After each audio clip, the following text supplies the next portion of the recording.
Лоат Инсак 7 ЛАЭС Чернобыль.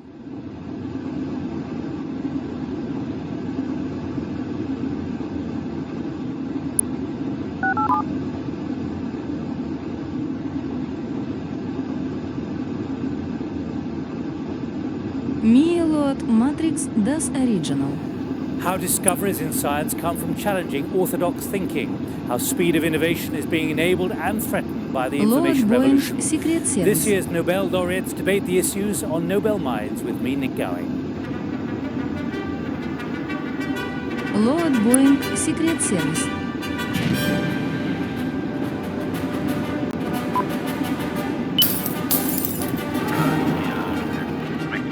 Mia Loat Ursay Boson Fritz.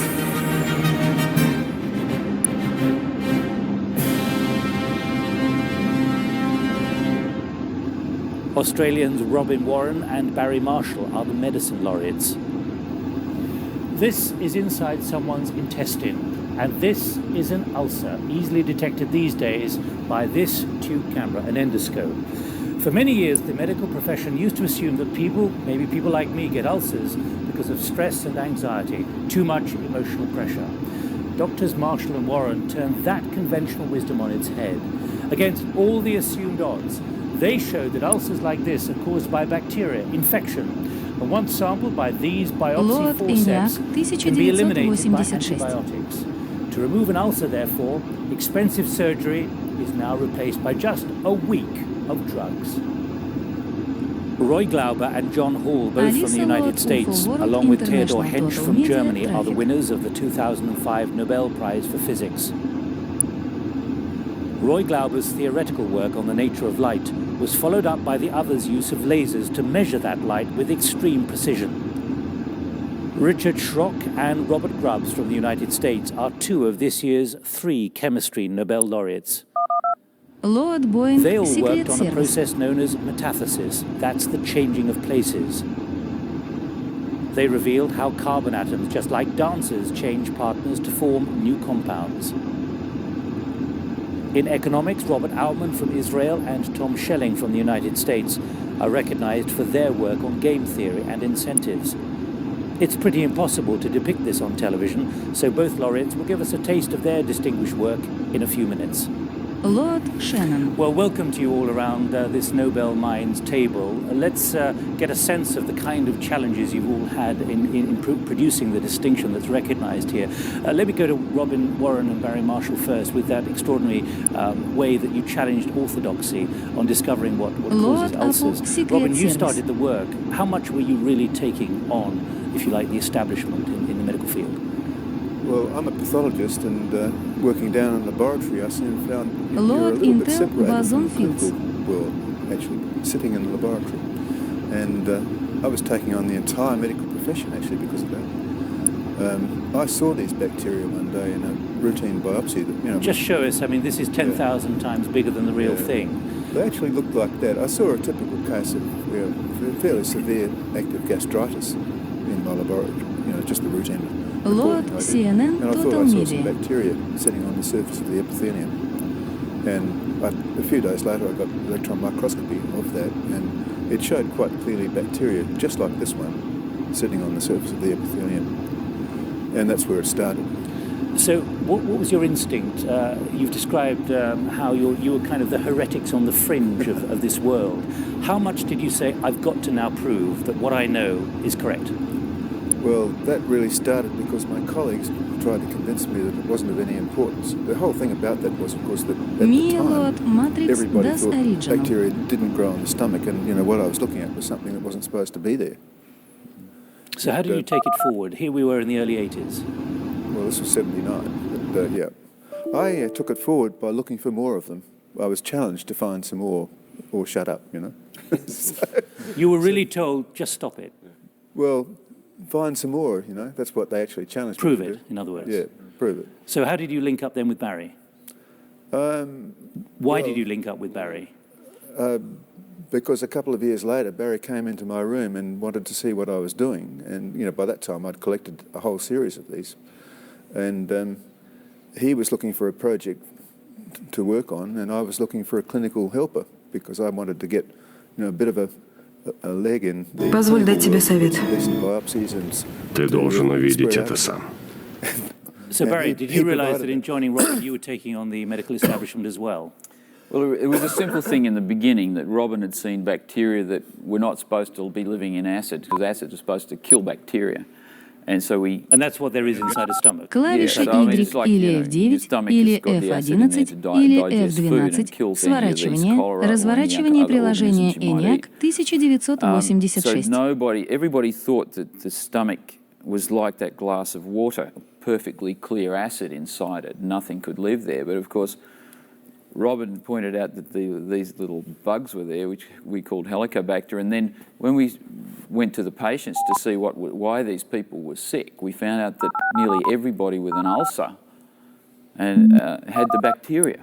And so we said, does the bacteria cause ulcers? Because if it does, that means instead of ulcers needing surgery and affecting your whole life and being caused by stress, etc., maybe they're just caused by bacteria irritating the lining of the stomach, and therefore you can cure them with antibiotics just in a couple of weeks instead of major surgery. So one of the problems, of course, there was a big industry already in treating ulcers with drugs and hundreds of surgeons doing operations every day. I mean, it was a great life for some people.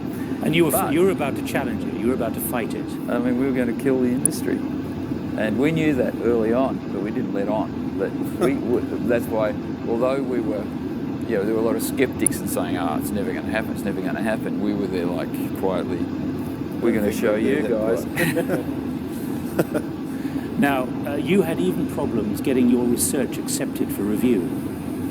When something's very, very new and it hasn't even been considered and there's no need for this kind of new idea, because everybody thought they already knew the cause of ulcers. So they weren't looking around, what's the cause of ulcers? We said, here's the cause of ulcers, and they said, we know that. We know the cause of ulcers, we don't need another one. So there was nobody who could look at our paper and say, yes, that seems to be true or not true. They were completely in an information vacuum. And so we couldn't have our paper accepted for many months until someone in the UK actually had duplicated the work. And then they said, it must be true, we can do it here as well. Did you feel completely shunned by the medical business and the medical profession? There were times, I think, when we did feel that way. Yeah, but did you feel you were taking a risk which was going to actually lead you to you being marginalised at some point? Well, we were marginalised, no doubt about it, but we didn't have a big research empire that we had to keep going. So you had no vested interest? We had no vested interest in the old technology, and so it was really only upside as far as we were concerned. And if we were wrong, well, we would have just disappeared and gone off to do something else. Whereas for somebody else to say, I'm the top gastroenterology professor in the United States and I agree with Marshall and Warren, I mean, he's putting his neck on the line as well, which nobody was game to do for about another 10 years. Well, another 10 years. Now, what has been the impact on the medical profession in terms of, if you like, money saved? Operations are no longer done. You can now solve this with antibiotics in literally a week or two. Robin? Well, I've had a lot of surgeons and old gastroenterologists come and actually thank me for changing things, or telling me that, I changed their world, but it hasn't taken anything away from them. They've just done something else. Well, the drug business was $3 billion at least per annum. An equally large business was the ulcer surgery business, another $3 billion. And I'd say at least another $3 billion were people that lost days off work and just sheer aggravation. And one of the laureates here today has actually a story to tell about his own life being affected by an ulcer.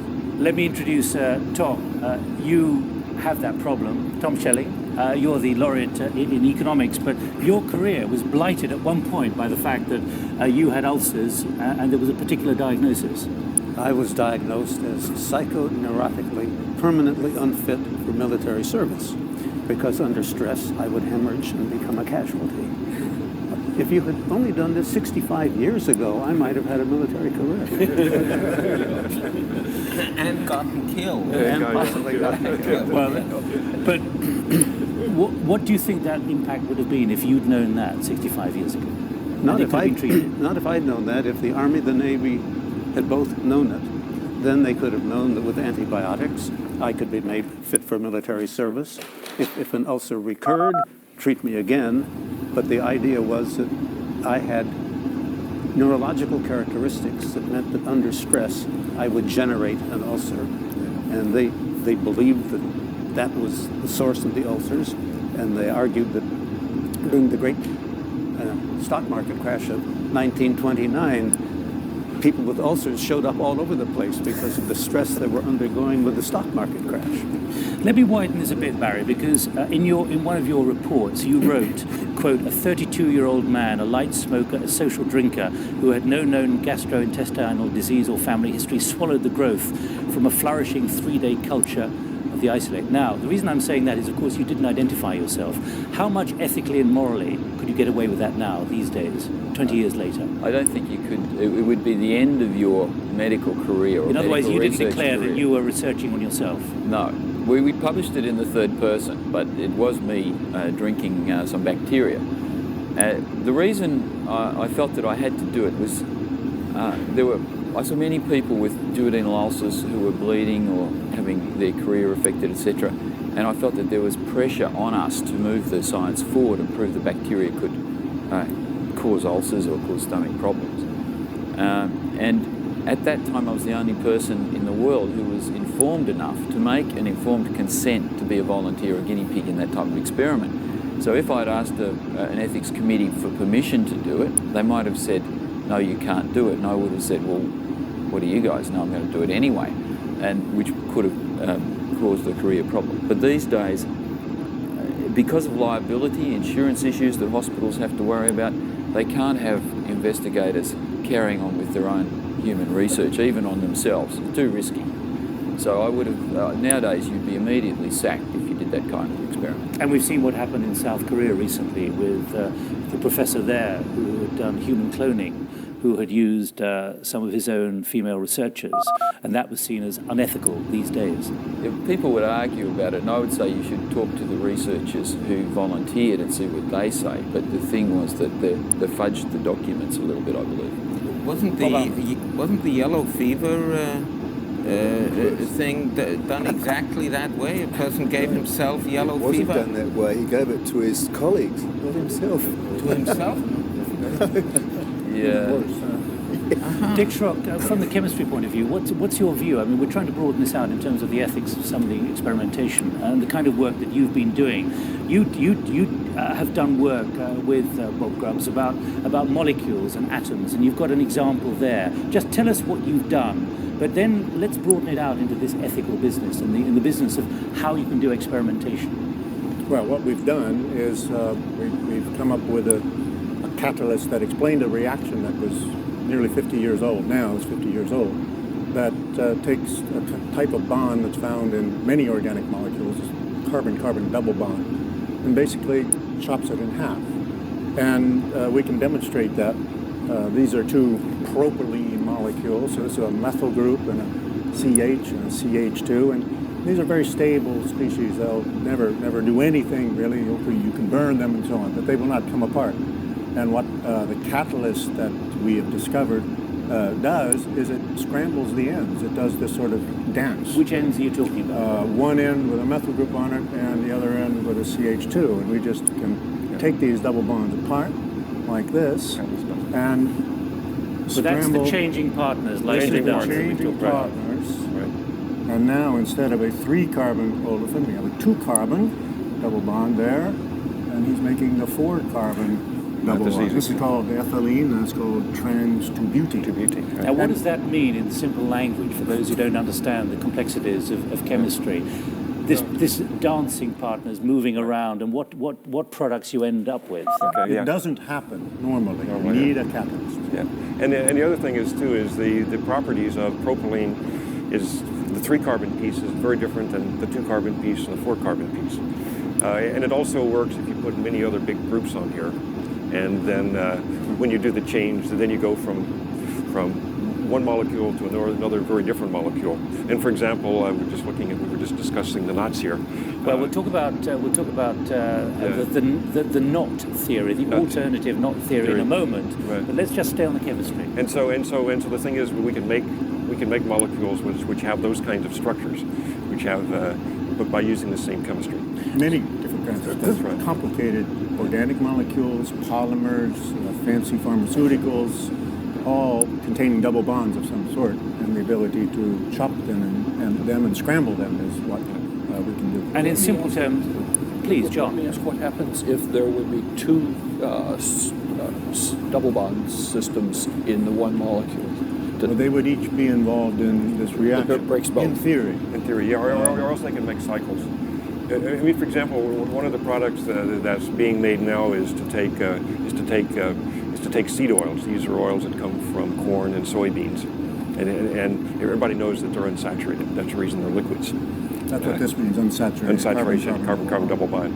And so they're now taking vegetable oils and throwing one of our catalysts in, and it turns it into other products that can be used. In simple terms, things like plastics. So you get a different kind of plastic which is not petroleum-based anymore. Well, some of them they can be petroleum-based or not petroleum-based. And in that case, it's making a wax that's being used to make things. So this is a significant shift. Yeah, it can be a very significant shift. But let me pick up from what Barry and Robin were talking about this challenge to orthodoxy, because you went through something similar. A little bit, yes, because it took 18 years. The reaction wasn't known. And people didn't think we could ever make it work in very complicated cases. I didn't think that in the beginning. But as the chemistry developed, we became aware of the fact that we could make more and more complicated molecules. But we didn't have the real problem, because once we demonstrated that you could do this, the community adopted it very rapidly.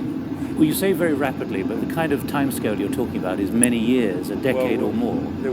A decade, but that's very rapid in the chemical community in terms of developing things. We'll come on to that shortly. That's right, yeah. I mean, it normally takes 10 to 15 to 20 years for things to go from beginning to end. But do you recognize the problems that Robin and Barry went through in terms of changing orthodox minds? Oh, yes, right, very much so.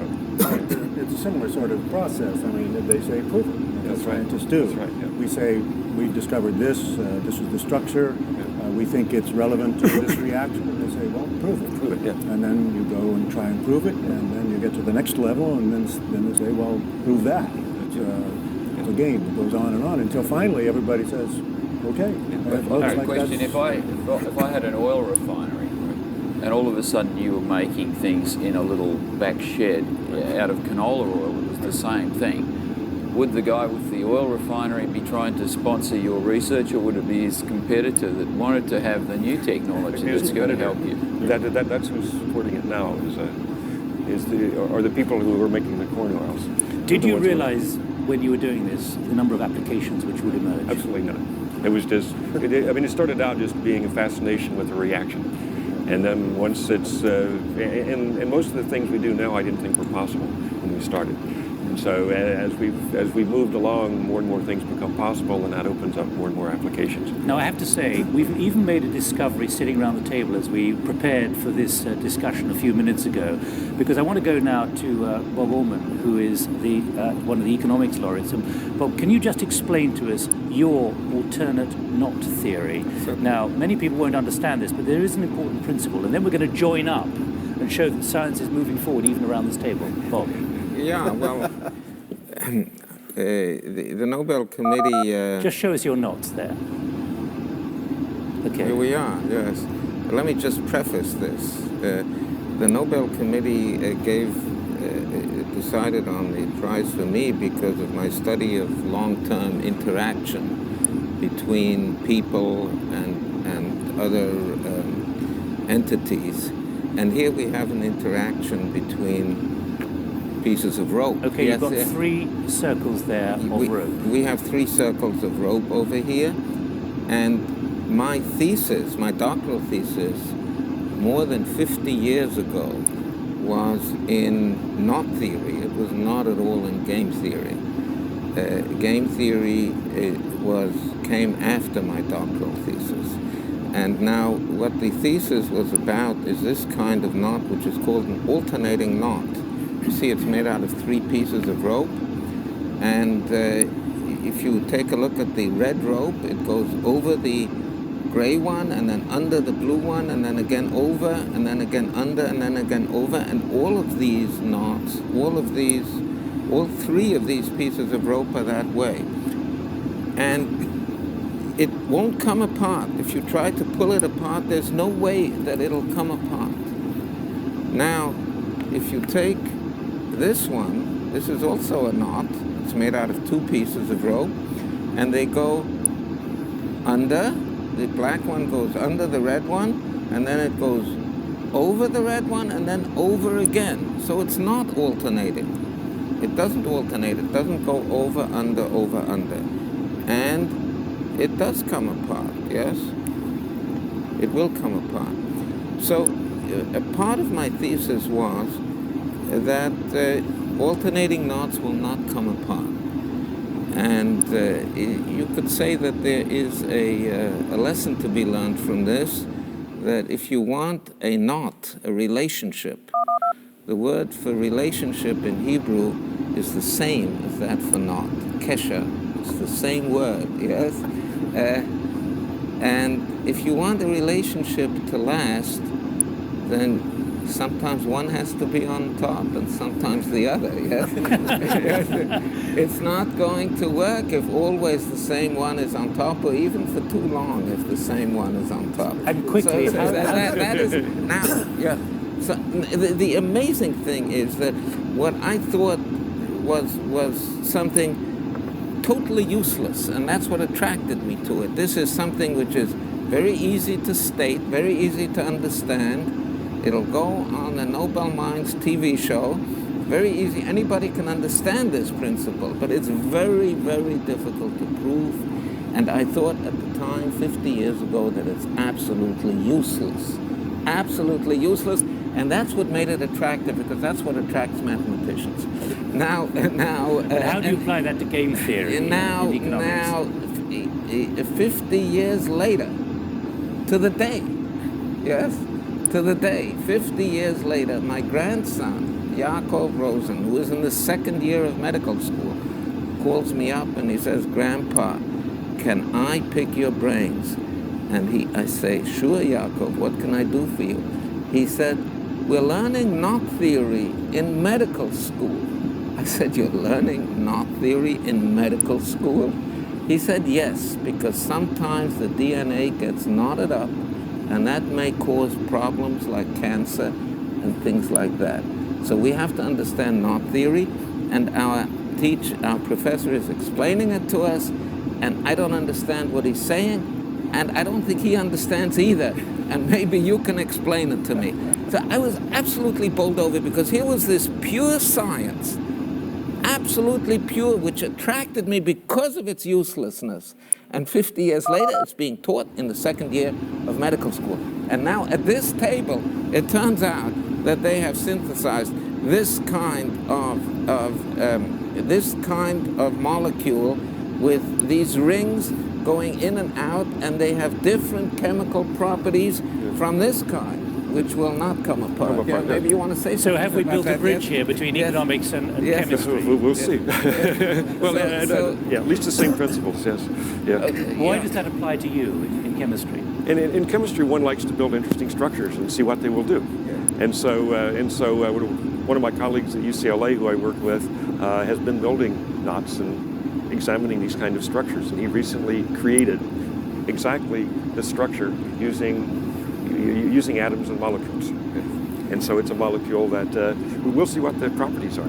Did he do it with metathesis? That one he didn't do with metathesis. Okay. Others but he some does. are done. Some are done with metathesis, yeah. Because it's a way sense to there of think. really how science can converge on issues like this. Let me move to the physicist, Roy Glauber. You were involved in the Manhattan Project, building the bomb in the Second World War with Robert Oppenheimer, the distinguished nuclear scientists like Hans Bethe. You've been around a long time, but there's this issue of challenging orthodoxy. For you as a physicist, what do you hear there which is very similar to what you've been through in physics? Well, we have a bit of orthodoxy in physics as well. It's oftentimes